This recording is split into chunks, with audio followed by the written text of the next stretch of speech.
Hey guys, back in action. As always, I'm always in action, basically.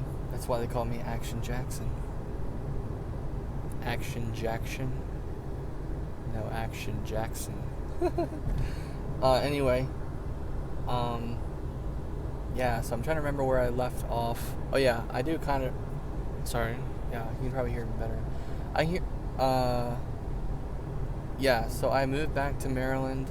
I was living with my dad, and some stuff happened with me and my brother, and things that me and my brother were getting into, and then my dad and stepmom finding out about it, and all of that, and the riffraff because of that. It was a crazy time. It was a crazy time indeed. Crazy but good. Good because it kind of brought us together and it kind of destroyed an illusion, which is always great. So anyway, me and my brother just went about it, and we kind of did it anyway, even though we were told not to. But this time around, we were hiding it and everything like that, and that makes things feel worse, right? It always feels worse when you're hiding things, especially when it's something you shouldn't do. And which I guess most of the time when you hide things, it's things that you shouldn't. I don't know. It just depends. But yeah. So things were kind of hard. I was working at Acme, getting a little intense there, starting to confide and connect with the people at work. And I decided to become a vegetarian. My brother was a vegetarian, and he had been a vegetarian for a while. And I remember thinking, you know what?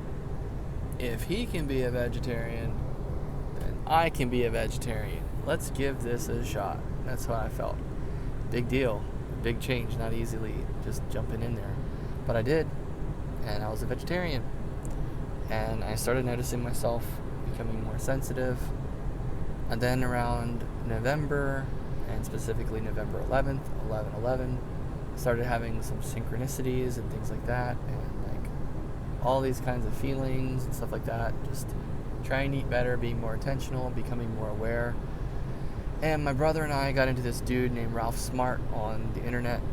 Infinite waters, diving deep once again, breathing in that good ass prana, And anyway, he was a vegan, and he was just like all about raising your frequency and all this stuff, dispelling the illusions and opening your third eye.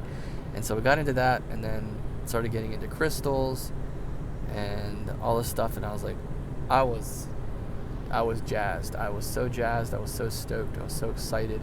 This is so awesome. Blah blah blah. Yada yada yada. All this stuff, right? And just exciting times.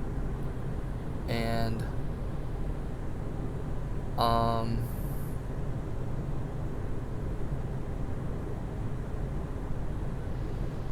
so I started getting close to a friend at work. I actually had a good friend at work. And so I had kind of gotten to the point where I had friends again. So that translated from Reno. I didn't go through the point where I didn't have friends anymore. I continued to have friends, which is great, right? You need which is great, because you need friends in life, right? And so I worked through the holidays at Acme, and wasn't making that much money. I got my 401k money earlier. This is late second half of 2015. I went to a concert with my brother, Brian. We actually went to a couple concerts over that past year. We went and saw Killswitch Engage in Amish country. And then I think we saw Architects, maybe. He may have come with me for that. And then we saw Circus Revive, the Juturna 10-year anniversary, which was just amazing, so awesome, in October of 2015. And then it's nice because I can remember this so much easier, much more easily. This is going to be a short video because I got to stop. But trying to think. And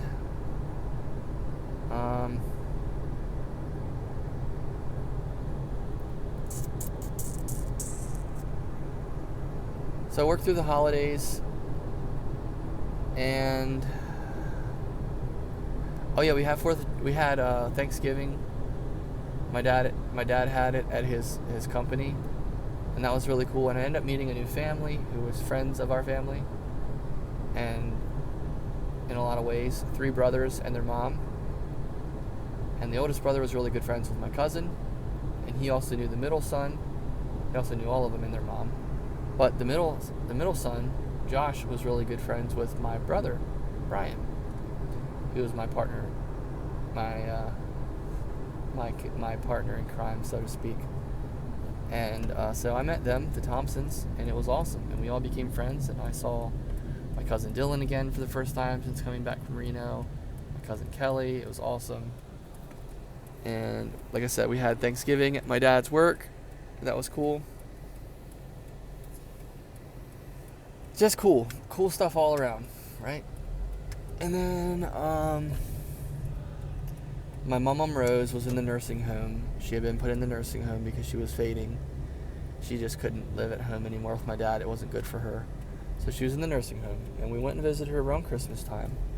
And I brought a Bing Crosby record that I had gotten from a Goodwill store and my record player, and brought it in there and played it.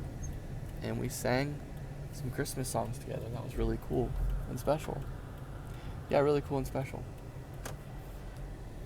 And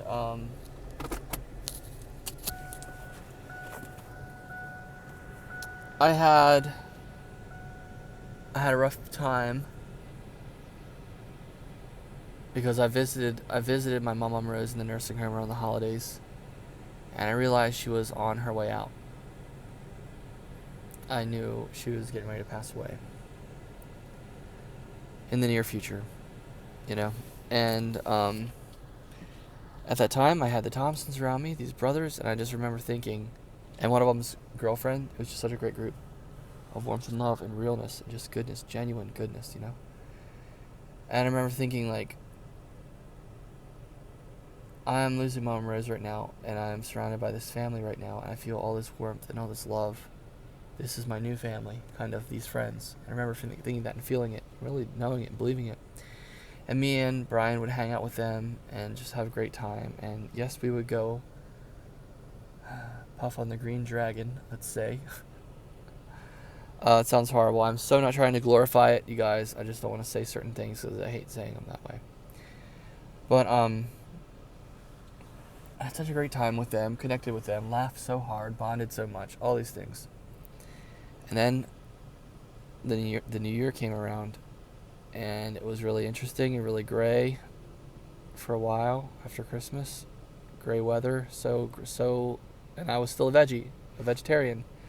So I became really sensitive to things. My sensitivity increased. I lost weight. I became highly intuitive.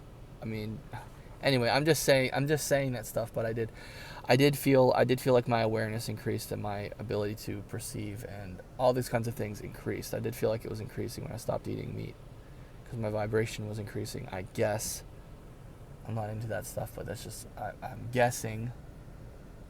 And yeah, so all of that, right? And so let's see what. And so working at Acme, and I woke up. I'm trying to remember when this happened. I actually applied for this job at Rise Up Coffee, which is a coffee company I wanted to work for because I was following Ralph Smart's advice as far as like doing the thing you love. What do you love? Figure that out, and then figure out how to do that for a living. And I didn't really know what I loved, but I did figure out that I loved coffee at the time. And so I decided to work for Rise Up Coffee. I tried to, at least. I also had a stint with a girl around this time. Got together with her. We were unofficially a couple at work, and that went south. And so I was in the process of getting a job at Rise Up. It's either happened before or after Mom passed away. But Mom Rose did pass away that January 16th. And I remember waking up just feeling something was off, something was wrong. And then I heard the news from the other room that it had happened. And I was so distraught, and I went to work anyway, and I was just not in proper form. And my friend was like, "What are you doing here? Go home. Why are you here?" And she was such a good friend. And I was like, "You're so right." I was like, I should just leave. So I just left. Got myself a strawberry sprinkled donut on the way home. to spruce me up a little bit. And went home. And I saw a really cool sign on the way home. On the way to work that morning, I saw one cardinal. And on the way home, I saw two cardinals together. And then I was like, oh shoot, there's Mama Rose and Puppet Bill together again. Because Puppet Bill had died before her. And now they were both together. And I was like, wow, that's really cool, you know. And I know I sound super passive saying all this, but I'm just literally like just going through this, you know. And so I feel a lot different today than I did in recent times making these videos, but feel totally fine. Feel totally fine, you know. And unbothered, which is really great. And let's see, make short work of this video here, 15 minutes tops. And let's see, I feel so relieved because I worked really hard this week, and I've actually been able to pay my bill, and there's blessings, and I've been able to pay my bills. I'm very, very thankful for that. Very, very, very thankful for that. Very, very, very thankful for that. Blessed. Very blessed. So blessed. Seriously, no joke. And so Mama Rose passed away. I was very, very sad, and it kind of began, and it was really hard and crazy. And then I got the job at Rise Up, and I started working at Rise Up as a barista, learning how to do that. I was like, what? And it's this little elite coffee shop. I say elite, but just like local, organic, all this stuff. And everybody there was like super liberal, you know, but I wasn't really thinking in political terms at that point. I kind of moved past that a bit. I hadn't really been subscribing to the whole conservative notion for a while. And so to me, they're just like, okay, well, these are cool people. And I'm like, oh, I'm a vegetarian. I'm different. I'm unique. I can fit in. I'm cool. You know what I mean? I'm cool because I'm a vegetarian, you know? I have something unique about me. Otherwise, I didn't feel like there was anything cool about myself. That's just how I felt at the time, unfortunately. I really becoming a vegetarian really stripped away a lot of myself in a lot of ways, my identity in a lot of ways. I really changed a lot. And then when I worked at Rise Up, I changed a lot. I quit Acme. I was really angry.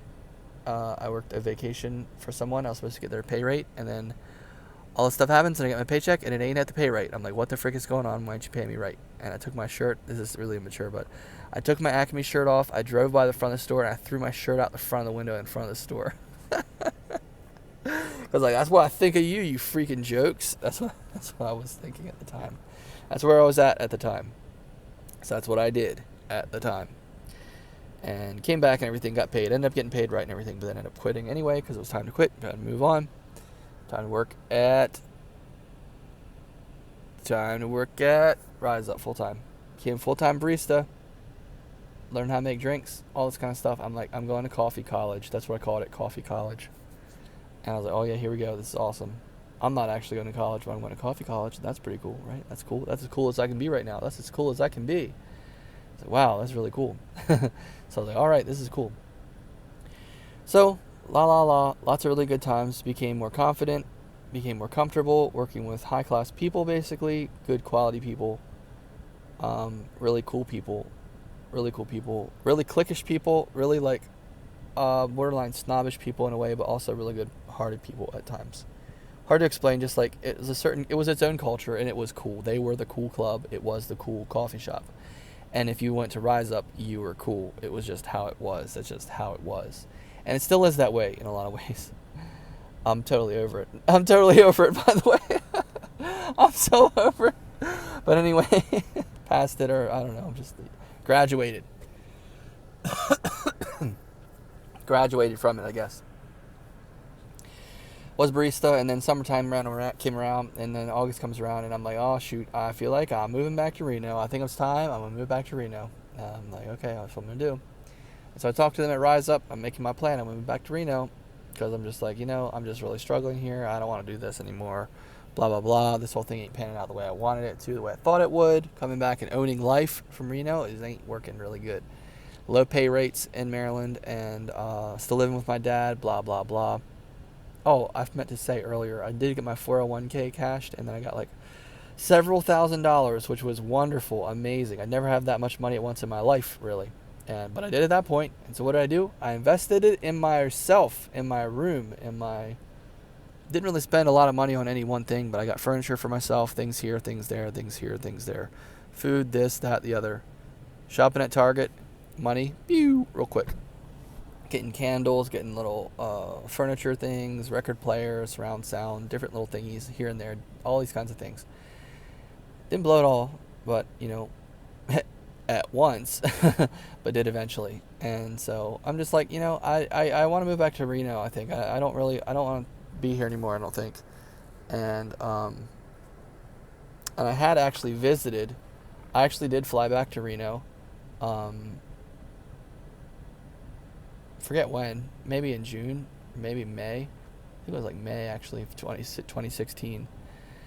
And saw my friend Mike, and I was so different looking in the face and everything. I was just totally different vibe, different feeling altogether, just totally different, And I missed him, and everything was the same pretty much. Saw my friends, and oh yeah, when I left Reno, before I said goodbye to Giselle, I really liked her. She was the girl from the store with the kale, always eating the kale. She's the one who had the boyfriend, and all this stuff. But, blah blah blah.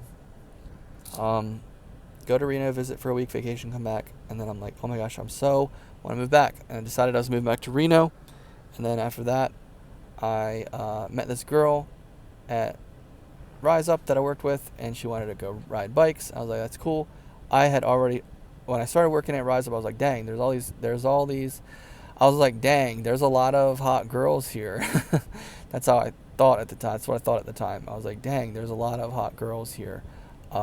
I would really like to date one of them. Oh my gosh, these girls are freaking cute. Oh my gosh, I would love to like date one of these girls. These girls are awesome. I'd love to like hit it off with one and go out with one. That'd be amazing, right? And then one hit me up, but here's the thing. This sounds gonna sound so horrible.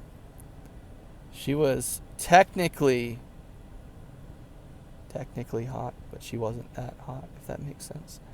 And she wouldn't have been my choice, really. Sounds horrible, but she just wasn't my choice. And she didn't work at the one I worked at. She worked at a different one, but still she was cool. She was with the Rise Up culture. She was all that stuff, And then I dated her, and it's going to sound so savage. I said some horrible things, I guess, talking about she wasn't that hot, but anyway, I'm still not trying to hurt anyone's feelings. I don't think anyone's going to find these videos, really, that are of importance that would be hurt, really. Pray not. But anyway, so I gotta hurry up and get on with this video and get into this store, but it's fun making this. So we hung out and rode bikes and talking. I'm just telling her everything, telling her about my story, telling me what's going on, telling her everything, blah blah blah. And then I'm telling her towards the end, like, yeah, I'm getting ready to move back to Reno. And she's like, oh my gosh, I'm so sad. Like, I'm so sad. Like, what the heck? You're leaving? She's like, this is just so not right. This is not right. You're leaving? This doesn't make sense. I'm so sad. This doesn't make sense, blah, blah, blah. I was like, yeah, well, I am. I'm doing it. I'm planning on doing it. I'm doing it, And then I plan on doing it and all this stuff. And then I didn't do it. I decided not to go. And anyway, I started dating her, and we started dating, and it was really cool, and then it became a whole thing, and it started becoming like my identity, and I was like the cool kid. And then I got offered, when I told Rise Up I was leaving, they were like, well, actually, Justin, we want you to stay. We want to offer you this position as delivery specialist. It's more money, and it's a full-time position, and blah blah blah, more responsibility, different role, yada yada. I was like, okay. So took the position. And I was like, oh snap. I was like moving up in the Rise Up world, and I was like, I could feel it. I was like, oh yeah, this is really cool. I'm getting all of this good kind of, it sounds horrible, but I'm getting these good vibes, you know what I mean? And so took it on, did the deliveries. Drove all around the state, delivering coffee, planning the routes, all kinds of stuff, deadlines, all kinds of intense job, lots of stress, lots of pressure, and unfortunately still smoking on the weed. And I regret how much I did that. It just wasn't good. It wasn't good. Wasn't a good look. Wasn't a good fit. Wasn't a good plan. And I did it anyway. And I was living at my dad's still. And then, so this is 2016, late 2016. And then gets late into 2016, and then goes into 2017, and then I'm working. Next year comes around, and things are getting a little bit more. We get more spiritual or whatever, getting into things. I've been getting more spiritual this whole time, basically. Spiritual, but not religious. Nothing with God, really. Mostly with the universe and frequency, vibrations and frequencies, energies, crystals, angel numbers, all these things, readings, different things like that.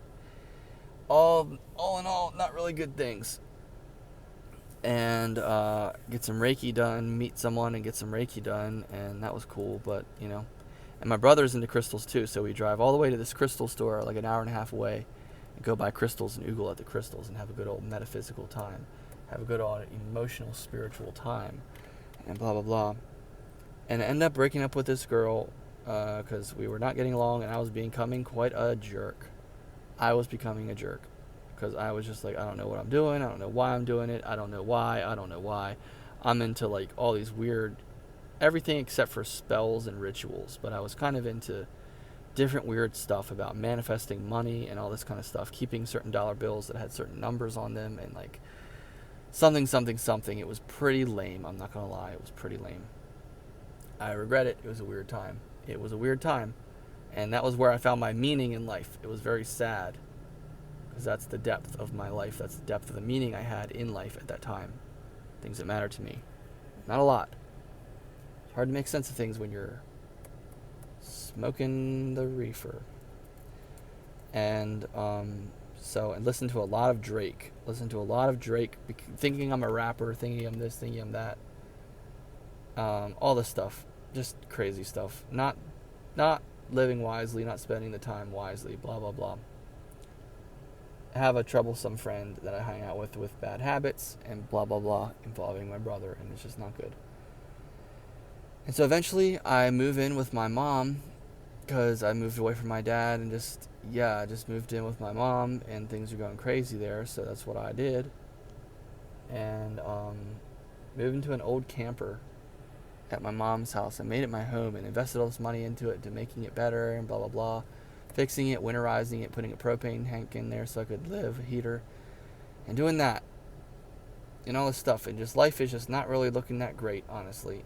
But for me at the time, I was like, well, this is the best we can do, and this is awesome, everything is awesome, this is amazing, this is awesome, this is so awesome, everything is so awesome. But really, it was not really that awesome. It was really kind of lame, to be honest. It was really lame, actually. And, but I didn't know what else to do. I was trying my best. And 2017 was a really hard year. And some stuff happened with my family. My sister and her fiance were actually living on the property at my mom's, and I was living in the motorhome. And someone called and reported our family living in unfit living situations. And my sister, who was pregnant at the time, we had an exercise room built in our big shed in the back, and they made it into a small time apartment, like low-key redneckville apartment. And my sister and her fiance were living in there, and she was pregnant, and someone saw her walking back and forth pregnant, living in there, and they're like, whoa, this is not right. We had to get rid of this house. So we got reported, and we had to move out. I had to move out the camper. She had to move out of there. And I'm trying to remember where I went. Where did I go when I moved out of the camper? I can't even remember. Oh, yeah. She got an apartment, and then I followed her. And it was just like, when that happened, everything was like, oh my gosh, this is nuts. It was an earth-shaking event. Because also my grandparents who lived in their cottage were kicked out of their cottage, and nobody was allowed to live in the cottage either, ever again. It's like they had to pour cement into where the toilet was to guarantee nobody could live in there. It was ridiculous. It was so ridiculous. Total invasion of properties and rights, in my opinion. But that's how that was. So 2017 was a very hard year. Hard to make sense of things, and all this stuff's happening. And I ended up moving in with my sister. She's like, well, you always have a place with us. She was just so nice, And I lived with her in this little apartment on a busy street with really, really, really bad neighbors above us who it smelled like a meth factory. It smelled like they were cooking drugs all the time. Water would leak through the ceilings. The most bad, uncomfortable, scary, sketchy vibes always. Kids running around screaming, parents yelling angrily at the kids. Angrily. Like, so angrily. So uncomfortable, like just living there. And I was literally emotionally disturbed. I was emotionally disturbed living there. And of course, smoking cannabis doesn't make anything better, especially when things are really bad. So that's what happened, and they got worse. And I had such a hard time. And I was living there, and I was like, oh my gosh, I don't know what to do. I don't know what to do. I don't know what to do. And then later that year, I ended up feeling so alone and so distant, so alone.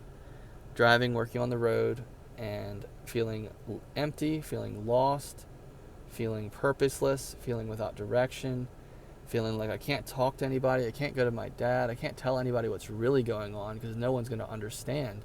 And if I tell them what's really going on, then I'm going to ruin all my magic or whatever I have going on, which is, see, I was in a crazy place, involved with all these crystals and stuff like that, and all these bad ideas, listening to bad spiritual new age stuff, bad ideas, frequencies and Arcturians and all kinds of stuff, just not good.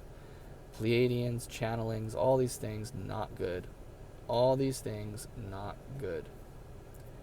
And all of this stuff, so we cut it short there, and then when we pick back up next time, I'm going to talk about my drive to Montana, and then meeting my first serious girlfriend of Maryland. Well, I guess I already had one serious girlfriend, but the thing was, I wasn't serious. So, there you go. I had a serious girlfriend, but I wasn't serious. So what does that tell you? Okay, see you next time.